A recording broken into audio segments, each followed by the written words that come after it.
मेरा नाम आर्यन मेहरा है, उम्र 42 साल। कभी इस शहर में मेरी हंसी गूंजा करती थी, लेकिन अब मेरे घर में सिर्फ घड़ी की टिक टिक सुनाई देती है। लोग कहते हैं वक्त हर जख्म भर देता है, पर शायद उन्होंने वो दर्द कभी जिया ही नहीं जो किसी अपने के जाने के बाद रह जाता है। 3 साल पहले मेरी पत्नी नंदिनी मुझे छोड़कर चली गई। कैंसर ने उसे धीरे धीरे मुझसे छीन लिया। आखिरी वक्त में उसने मेरा हाथ थामा और बस इतना कहा, आर्यन, अगर मैं चली जाऊं तो अपने अंदर जिंदगी को मरने मत देना। मैंने सिर हिला दिया था, लेकिन उस दिन के बाद जिंदगी ने खुद को मुझसे अलग कर लिया। हमारी एक बेटी है, रिया। अब वो कॉलेज में है, हॉस्टल में रहती है। कभी कभी फोन करती है, पर उसके हर पापा आप कैसे हो के जवाब में मैं झूठ बोलता हूं, मैं ठीक हूं बेटा।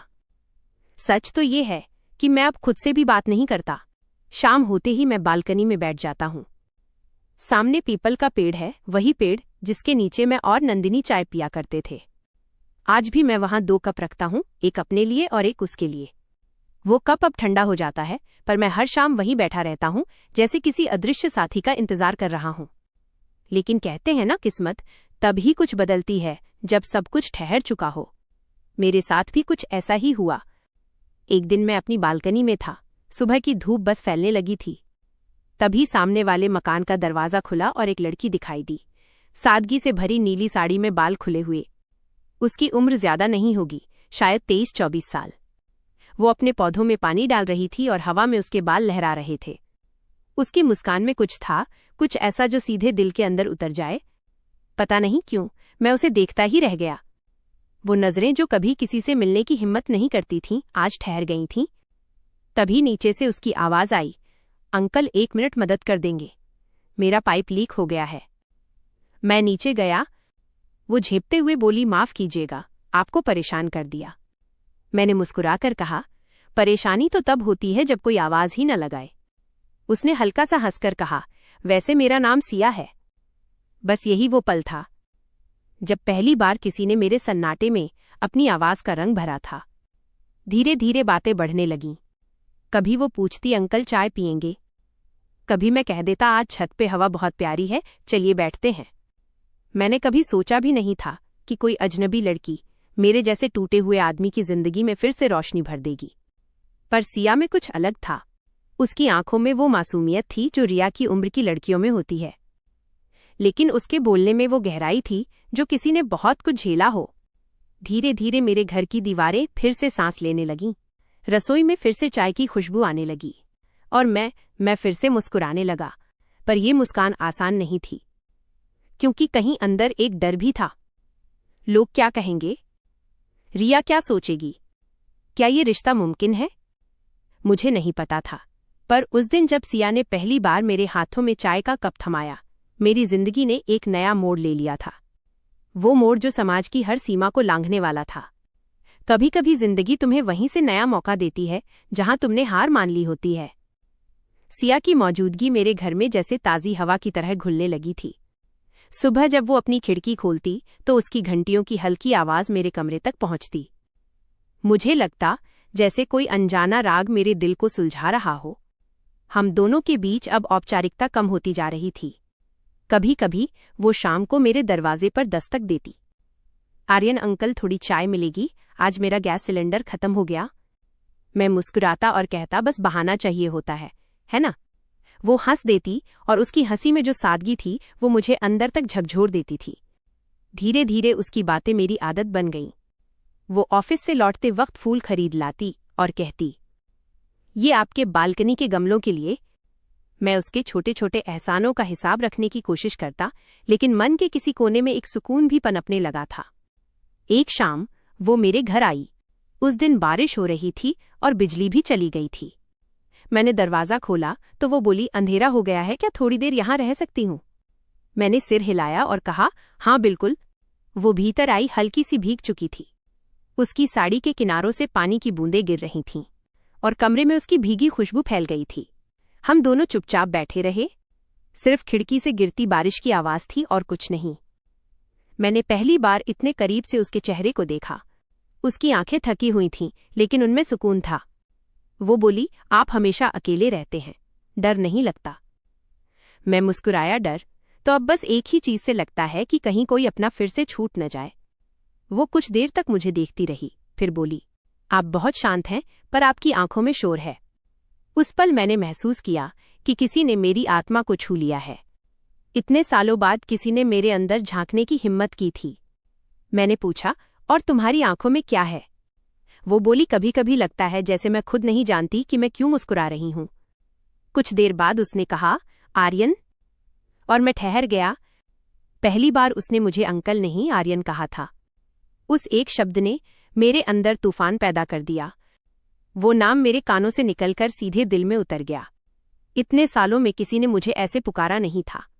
उसकी आवाज में अपनापन था और साथ में एक नरमी, एक अनकहा रिश्ता। मैं उसे कुछ कह नहीं पाया, बस उसकी तरफ देखता रहा। फिर उसने कहा, आप बुरा मत मानिएगा, लेकिन अगर कभी आपको लगे कि आपको बात करनी है तो मैं हूं। उस पल मुझे लगा जैसे किसी ने मेरे दिल का बोझ आधा कर दिया हो।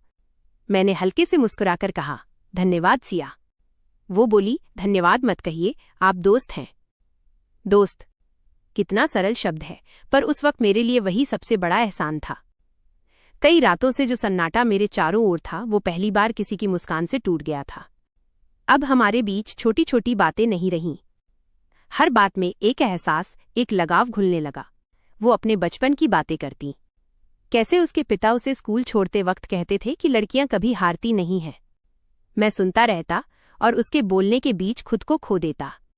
एक दिन मैंने उससे पूछा, तुम्हारा कोई है, मेरा मतलब कोई खास? वो कुछ पल चुप रही, फिर बोली, था, पर शायद किस्मत को वो मंजूर नहीं था। मैंने कुछ नहीं पूछा, बस उसकी आंखों में देखा। वो आंखें किसी पुराने जख्म को छुपा रही थीं। उस दिन मैंने जाना सिया भी अकेली थी।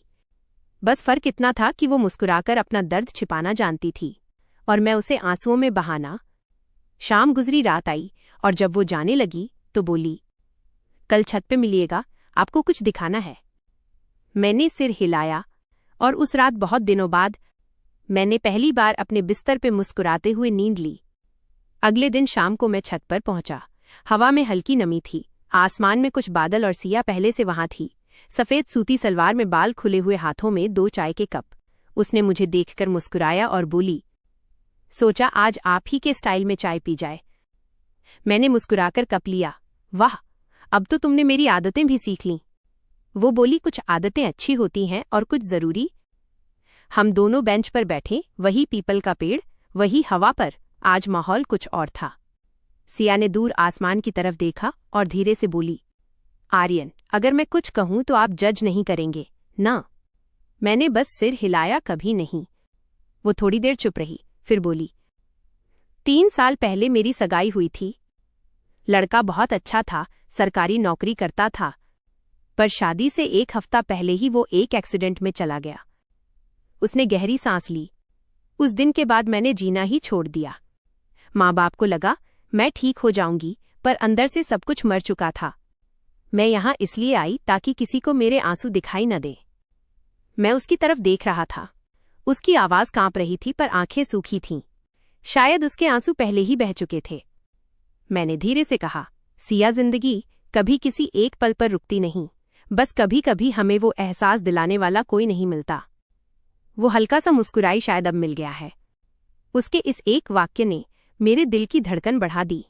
उसकी आंखों में जो अपनापन था, वो शब्दों से कहीं ज्यादा गहरा था। मैं कुछ कह नहीं पाया, बस उसकी तरफ देखता रहा। वो बोली, आर्यन, आपसे मिलकर लगा कि दर्द भी कभी कभी खूबसूरत हो सकता है, क्योंकि आपने उसे इतने सलीके से जीना सीखा है। मैंने हंसते हुए कहा, नहीं, मैंने बस जीने का बहाना ढूंढ लिया है। और वो बहाना कौन है? उसने पूछा। मैंने उसकी तरफ देखा और कहा, तुम। उस पल हवा जैसे रुक गई। वो चुप रही, फिर धीरे से बोली, आपको डर नहीं लगता? आपकी बेटी, लोग, दुनिया? मैंने कहा, डर तो लगता है, पर उससे ज्यादा डर उस सन्नाटे से लगता है जिसमें मैं रोज मरता हूं। वो मेरी आंखों में झांकती रही, और वो नजरें कह रही थीं कि जो रिश्ता शब्दों में नहीं, वही सबसे सच्चा होता है। हम दोनों चाय पीते रहे, बिना कुछ बोले, पर उस चुप्पी में जो कहा गया, वो शब्दों से कहीं ज्यादा गूंज रहा था। उस दिन के बाद हम रोज मिलने लगे, कभी पार्क में, कभी छत पर, कभी किसी पुरानी याद के साए में। अब वो अंकल नहीं कहती थी, बस मेरा नाम लेती थी। और हर बार जब वो आर्यन कहती, मुझे लगता जैसे किसी ने मुझे फिर से जिंदा कर दिया। लेकिन प्यार जितना खूबसूरत होता है उतना ही मुश्किल भी। एक शाम वो बोली, आर्यन, क्या आपको कभी लगता है कि हम जो कर रहे हैं वो गलत है? मैंने कहा, प्यार कभी गलत नहीं होता।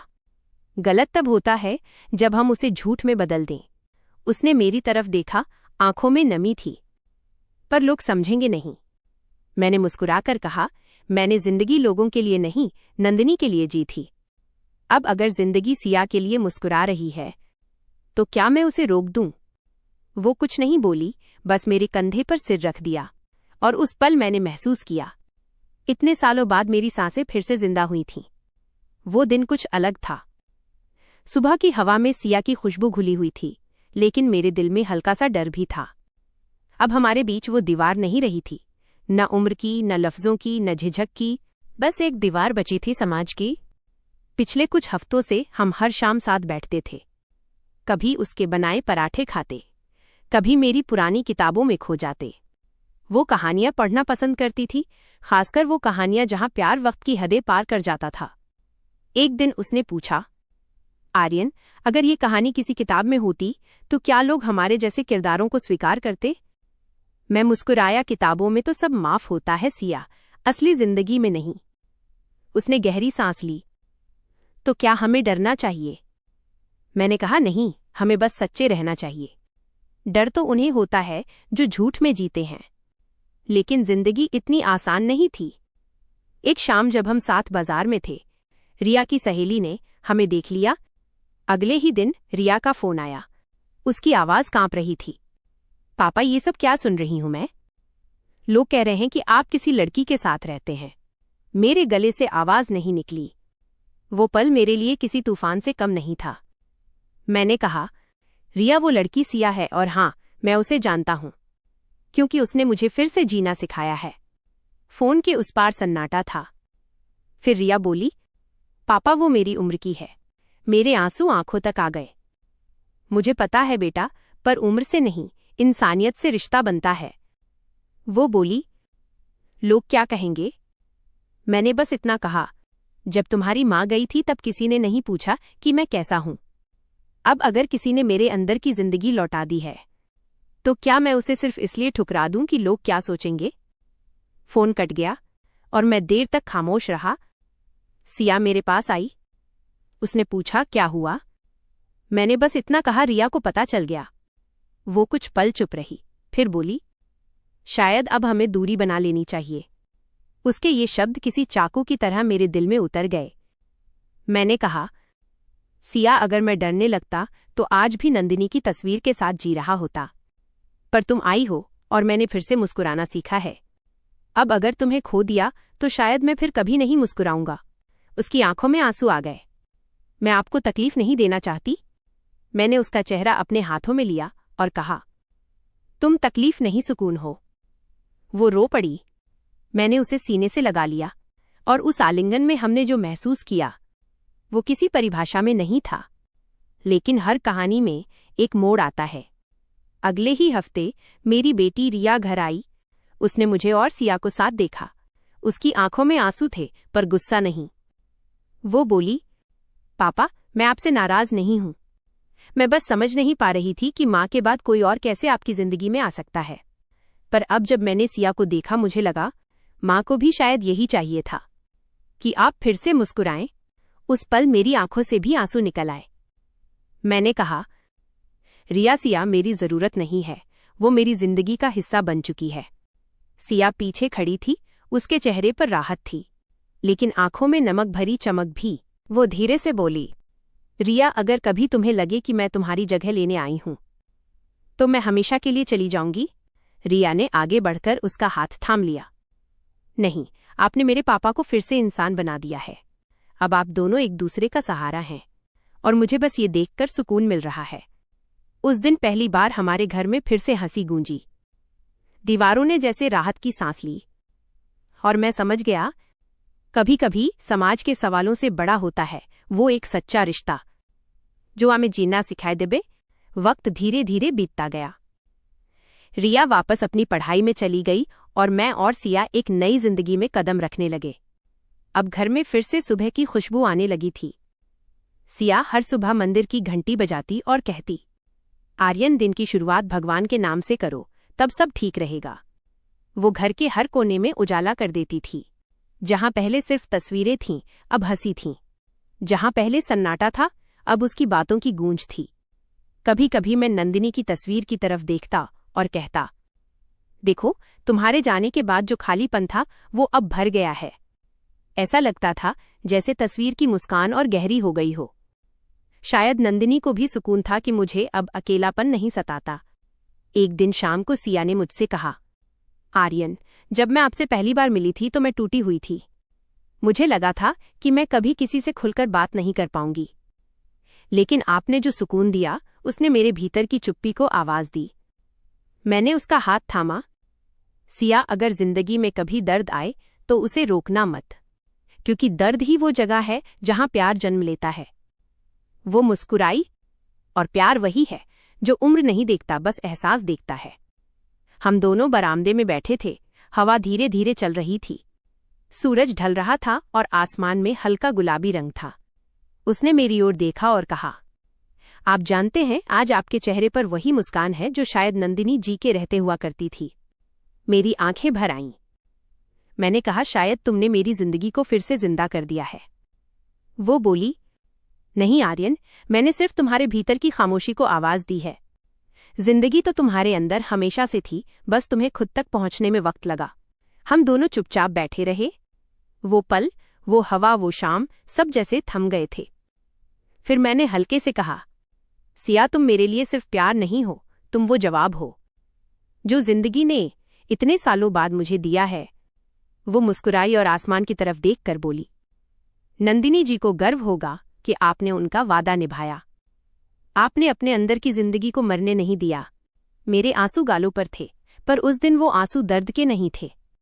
वो थे सुकून के, अपनापन के और नए आरंभ के। उस दिन पहली बार मैंने अपनी हथेलियों में उसका चेहरा लिया और कहा, धन्यवाद सिया, मुझे वापस इंसान बनाने के लिए। वो बोली, धन्यवाद नहीं आर्यन, बस वादा करो अब जिंदगी को मुस्कुराने दो। और फिर हम दोनों ने आसमान की तरफ देखा, जहां एक तारा चमक रहा था। शायद नंदिनी ही थी जो ऊपर से मुस्कुरा रही थी।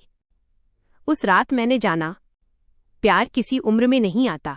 वो तब आता है जब दिल को जरूरत होती है, और अगर वो सच्चा है तो दुनिया चाहे जो भी कहे, वो अपने रास्ते खुद बना लेता है।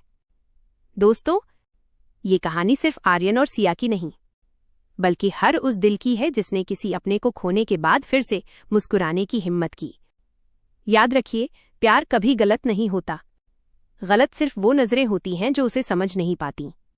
अगर इस कहानी ने आपके दिल को छू लिया हो तो वीडियो को लाइक कीजिए, शेयर कीजिए उन लोगों तक जो किसी अकेलेपन से लड़ रहे हैं। कमेंट में लिखिए, प्यार उम्र नहीं देखता, और चैनल को सब्सक्राइब कीजिए ताकि अगली कहानी सीधे आपके दिल तक पहुंचे। धन्यवाद।